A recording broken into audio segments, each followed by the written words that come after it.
इस वक्त बड़ी खबर आ रही है मुंबई से। महाराष्ट्र के वज़ीर आला उद्धव ठाकरे जाएंगे अयोध्या। 7 मार्च को उद्धव ठाकरे अयोध्या जाएंगे, रामलला के करेंगे दर्शन। तो इस वक्त बड़ी खबर आ रही है मुंबई से। महाराष्ट्र के वज़ीर आला उद्धव ठाकरे जाएंगे अयोध्या। 7 मार्च को उद्धव ठाकरे अयोध्या का दौरा करेंगे, रामलला के करेंगे दर्शन।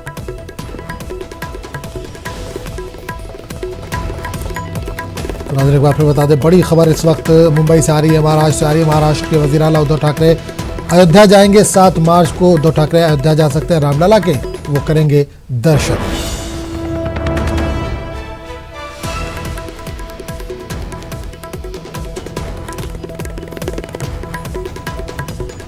तो नाज़रीन, बड़ी खबर इस वक्त आ रही है मुंबई से। महाराष्ट्र के वज़ीर आला उद्धव ठाकरे जाएंगे अयोध्या।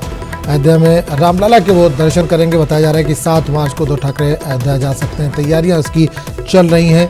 तो मुंबई से इस वक्त बड़ी खबर आ रही है, महाराष्ट्र के वज़ीर आला उद्धव ठाकरे अयोध्या जाएंगे, जहां वो रामलला के दर्शन करेंगे। 7 मार्च को उद्धव ठाकरे अयोध्या जा सकते हैं।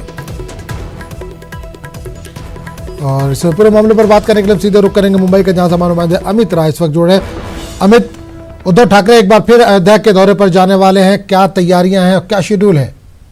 देखिए, निश्चित तौर पे अभी जो है संजय राउत ने जो है ये जानकारी दी है कि 7 तारीख को उद्धव ठाकरे सभी शिव सैनिकों के साथ, शिवसेना के जो बड़े सभी नेता हैं, मंत्री हैं, सांसद हैं, उन सभी के साथ जो है वो अयोध्या जो है रवाना होंगे। और 7 तारीख को वो पहले जो है दोपहर को रामलला के दर्शन करेंगे और शाम को जो है सरयू में आरती करेंगे। क्योंकि शिवसेना ने पहले अनाउंस कर दिया था कि सरकार के 100 दिन पूरे होने पर रामलला के दर्शन करने उद्धव ठाकरे जाएंगे। हालांकि पिछली बारी जो है 24 नवंबर को जो है वो जाने वाले थे दर्शन करने, लेकिन उस समय जो है एनसीपी और कांग्रेस से सरकार बनाने को लेकर लगातार कवायद चल रही थी, जिसके मद्देनजर वो कार्यक्रम रद्द किया गया था। तो फिर बाद में ये तय किया गया कि 100 दिन पूरे होने पे जाएंगे। तो 7 तारीख को जो है 100 दिन पूरे होने पे रामलला के दर्शन करने के लिए उद्धव अयोध्या जाएंगे।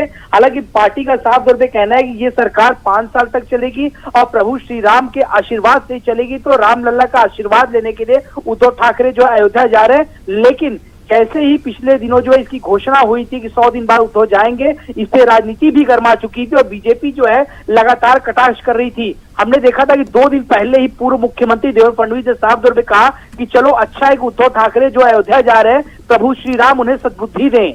तो कहीं ना कहीं जब आप डेट डिसाइड हो गई आज 7 तारीख की, तब देखना ये होगा कि इस पर भी जो है विपक्ष जो है निशाना जरूर साधेगा। बिल्कुल अमित, एक चीज जानना चाहेंगे, आपने कहा कि रामलला का आशीर्वाद लेने के लिए जा रहे हैं। जिस तरह से महाराष्ट्र में इस वक्त सियासी उथल पथल चल रही है, खींचतान जारी है, बयानबाजियों का सिलसिला जारी है, क्या लगता है आशीर्वाद मिलेगा? देखिए, महाविकास अघाड़ी को अगर अपनी 5 साल तक सरकार महाराष्ट्र में चलानी है तो सचमुच उन्हें रामलला के ही आशीर्वाद की सख्त जरूरत है। क्योंकि जिस तरह से हम देख रहे हैं कि CAA, NRC, NPR, Bhima Koregaon, Elgar Parishad, इन सारे मामलों ने महाविकास अघाड़ी को बिल्कुल झकझोर दिया है। कांग्रेस एनसीपी वर्सेस शिवसेना हो चुकी है।